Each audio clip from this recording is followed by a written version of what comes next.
अस्सलामुअलैकुम नाज़रीन, इस एपिसोड के शुरुआत में हम देखते हैं एपिसोड के शुरुआत में उस्मान साहब अपने खुफिया ठिकाने में आगे बढ़ रहे होते हैं। बाला खातून उन्हें पुकारती पुकारती उनके पीछे आती हैं और कहती हैं उस्मान हमारी बेटी से मिलने के लिए छोटी सी उम्मीद के पीछे भागते हैं। इससे पहले कि उस्मान साहब कुछ कहते बुरहान और जरकुतै वहां पहुंचते हैं। जरकुतै उस्मान साहब से कहता है ओलुगान ने आजाद होने के लिए बहुत मजामत की लेकिन उन्होंने ऐसा नहीं होने दिया। बुरहान कहता है उन्होंने हुजूर उसे जंजीरों में बांधकर कुत्ते की तरह खेमे में डाल दिया। यह सुनकर बाला खातून कहती है लगता है कि सांप अपनी खाल बदल रहा है, उस्मान अब क्या होगा? तो उस्मान साहब कहते हैं हम उस खातून की दावत कबूल करेंगे, फिर हम देखेंगे कि उसका इरादा क्या है। ये कहते साथ ही उस्मान साहब आगे बढ़ जाते हैं। उधर एहसन बेके ओलुगान के पास जाती है। ओलुगान उससे कहता है तुम जिस खेल की मनसूबाबंदी कर रही हो क्या वो इस काबिल है कि मेरा मजाक बनाया जाए? एहसन बेके उससे कहती है ऐसे मत बात करो जैसे तुम मुझे जानते नहीं। मैं एक बार जब अपने दांत गोश्त में उतारती हूँ तो उसे उखाड़े बगैर पीछे नहीं हटती। फिक्र मत करो, एक बार जब मैं उस्मान के साथ काम कर लूंगी तो तुम सरहदों पे वाहिद हुक्मरान होगी। ओलुगान पूछता है वो बड़ा मनसूबा क्या है? ये खेल ये किस लिए है? तो एहसन बेके कहती है मैं उस्मान के साथ एक मुआहिदा करूंगी, मैं आज रात उससे अपनी शराइत बताऊंगी। ओलुगान पूछता है कौन सा मुआहिदा? तो एहसन बेके कहती है या तो उस्मान मुझे टैक्स देगा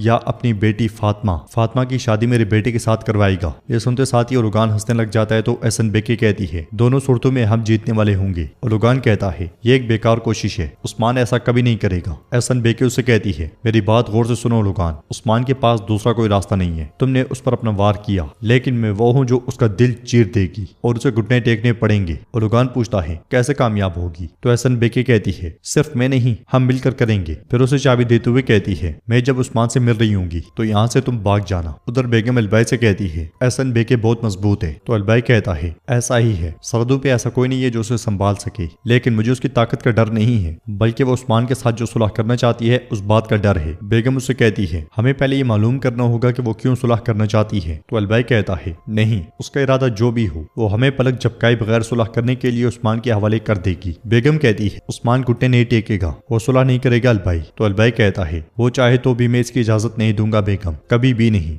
दूसरी तरफ मंगोल करारगाह में एक जबरदस्त दस्तरखान तैयार किया जा रहा होता है। सारगोन अपनी माँ एहसन बेके से कहता है मेरे नाना उलझाइतो खान जब वो उस्मान का सर अपने पाँव के नीचे चाहते हैं तो आपने इस मंसूबे के लिए उन्हें राजी किया। माँ एहसन बेके कहती है तुम क्या चाहते हो कि अब हम क्या करें? तो सारगोन कहता है अगर वो यहाँ आकर हमारी पेशकश को ठुकरा दे तो फिर मैं इस मेज पर पानी नहीं बल्कि उस्मान का खून पीऊंगा। बेके कहती है सारगोन तुम बच्चे हो, क्यों किस लिए मैं ये सब कुछ क्यों कर रही हूँ? बताओ किसके लिए? आज या कल उस्मान हमारी पेशकश को कबूल करेगा चाहे जबरदस्ती ही क्यों ना हो। इसलिए मैं जलजाया आकर कहती है उस्मान साहब आ गए हैं। यह सुनकर एहसन बेके कहती है मंगोल जो इतने अरसे से उस्मान को नुकसान पहुंचा रहे हैं तलवार से मारना उसे बहादुर बना रहा है, मैं उसे अपनी सियासत से इस दुनिया से मिटा दूंगी। इसलिए मैं उस्मान साहब अपने बेटों और सिपाहियों के साथ खेमे में दाखिल होते हैं। एहसन बेके खड़े होकर कहती है मुझे मालूम था कि आप हमारी दावत को बगैर जवाब के नहीं छोड़ेंगे उस्मान साहब, खुश आमदीद। जवाबन उस्मान साहब कहते हैं हम यहाँ खाना खाने नहीं आए, हम आपकी बात सुनने के लिए आए हैं। जवाब में एहसन बेके कहती है हम बात करेंगे पहले अपना रोजा अफ्तार कर लें। कुछ देर सोचने के बाद उस्मान साहब बैठ जाते हैं। इधर उस्मान साहब के घर वाले भी रोजा अफ्तार करने के लिए बैठे होते हैं। बाला खातून दुआ मांगते हुए कहती है मैं तेरे हुजूर हजरत याकूब अलैहिस्सलाम की दुआ के साथ हाजिर हुई हूँ मेरे अल्लाह, जैसे आपने उसे अपने यूसुफ अलैहिस्सलाम के साथ मिलवाया मुझे भी अपनी बेटी के साथ इस तरह मिलवा दें। दुआओं को जवाब देने वाला तो ही है मेरे अल्लाह, हमारी हसरत को खुशी में बदल दे, हमारे रास्ते एक कर दे, आमीन आमीन आमीन। हलीमा भी उनके साथ मौजूद होती है। इसके साथ वो रोजा अफ्तार करने लग जाते हैं। फातिमा पूछती है क्या आप सोफिया के बारे में सोच रही हैं? तो बाला खातून कहती है नहीं, मैं हलीमा के बारे में सोच रही हूँ। सोफिया ने उसे एक ईसाई की तरह पाला लेकिन मुझे समझ नहीं आती कि वो हमें कैसे याद नहीं कर सकती। कैसे? उसे अपनी माँ बाप बहन भाई और यहाँ तक कि उसे उसका नाम भी याद नहीं। गोंचा कहती है वो जब अगवा हुई तो बहुत छोटी बच्ची थी, कौन जानता है कि उस शैतान सोफिया ने उसके साथ क्या किया। होलोफेरा कहती है आप उससे कुछ भी तवक्को कर सकते हैं। फातिमा कहती है माँ शायद वो नहीं भूली, हो सकता है कि सोफिया ने आपको तकलीफ देने के लिए कहा हो। गोंचा कहती है एक बच्चा कुछ भी भूल सकता है सिवाय उस प्यार के जो वो अपनी माँ और बाप से लेता है। यह सुनकर होलोफेरा कहती है माँ गोंचा ठीक कह रही है, अच्छी यादें कभी फरामोश नहीं की जाती और आप देखेंगे जब हलीमा वापस आएगी सब कुछ पहले से बेहतर हो जाएगा। यह सुनकर सब इंशाल्लाह इंशाल्लाह कहते हैं जबकि हलीमा गौर से उनकी बातें सुन रही होती है। होलोफेरा उससे पूछती है मरियम क्या तुम्हें अपना पहला रोजा याद है? जवाब में हलीमा कहती है नहीं मुझे याद नहीं। यह सुनकर बाला खातून उससे कहती है यानी कि मेरी हलीमा की तरह तुमने भी अपना पहला रोजा बहुत छोटे होते हुए रखा होगा। हलीमा पूछती है सोफिया ना बोली तो क्या होगा? बाला खातून कहती है वो बोलेगी, उसका साथी ओलुगान जो उसे बचा सकता था अब नहीं रहा, उसकी उम्मीदें खत्म हो जाएंगी और तब उसके पास बात करने के सिवा कोई चारा नहीं होगा। उधर उस्मान साहब एहसन बेके के साथ बैठे खाना खा रहे होते हैं और उससे कहते हैं आपने हमें इफ्तार की दावत दी, हमने अपना खाना बांटा।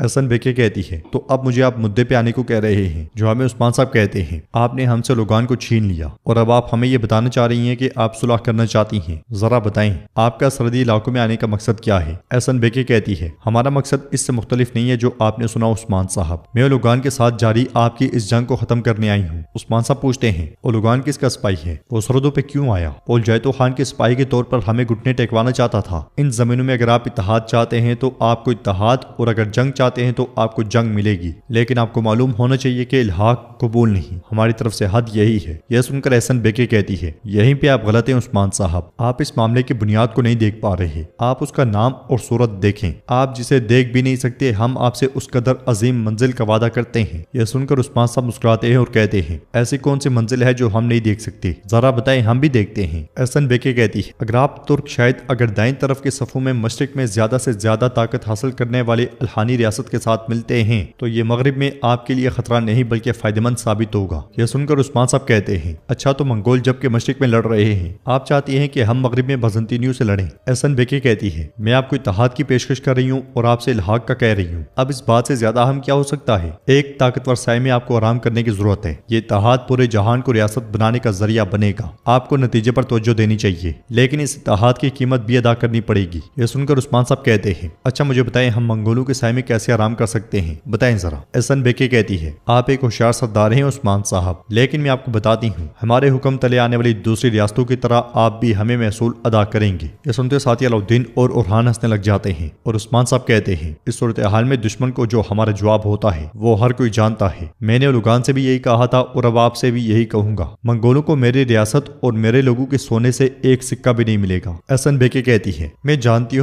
हूँ, यहाँ तक कि अगर आप हमारी पेशकश कबूल करते हैं तो आपको ये महसूल अदा नहीं करना पड़ेगा, यानी कि दूसरी पेशकश। मैंने सुना है कि आपकी फातिमा नामी एक खूबसूरत बेटी भी है। यह सुनते साथ ही वहाँ पे मौजूद सब लोग भड़क जाते हैं। अलाउद्दीन और उरहान उठने लगते हैं तो उस्मान साहब उन्हें बिठा देते हैं। एहसन बेके मजीद कहती है, मेरे कहे गए अल्फाज हमें दुश्मनी तक नहीं बल्कि रिश्तेदारी तक लेकर जाएंगे उस्मान साहब। अगर आप मेरे बेटे सारगोन को फातिमा के साथ शादी करने पे कबूल करते हैं तो आपको बगैर किसी महसूल के अल्हानी से जोड़ दिया जाएगा और मगरिब का सबसे ताकतवर कमांडर बना दिया जाएगा। यह सुनकर उस्मान साहब कहते हैं, अब आपने हमें अपने दस्तरखान पे बुलाया, शुक्रिया, मैं मेजबान का एहतराम करता हूँ, लेकिन जो आपने कहा वो हरगिज नहीं होगा, मैं उसे कभी नहीं होने दूंगा। एहसन बेके गुस्से से कहती है, मेरी बात हतमी है, आप महसूल अदा करेंगे, मैं आपको सिर्फ 2 दिन की मोहलत देती हूँ। यह सुनकर उस्मान साहब को बहुत गुस्सा आता है। तो नाज़रीन, इसके साथ ही एपिसोड भी इख्तिताम पजीर होती है। वीडियो पसंद आए तो लाइक कर दें, शेयर कर दें, सब्सक्राइब नहीं किया हुआ तो सब्सक्राइब करने के साथ साथ घंटी वाले आइकन को दबाना मत भूलें। मिलते हैं इंशाल्लाह नेक्स्ट वीडियो में, तब तक के लिए रखें अपने और अपनों का बहुत ज्यादा ख्याल। अल्लाह निगहबान।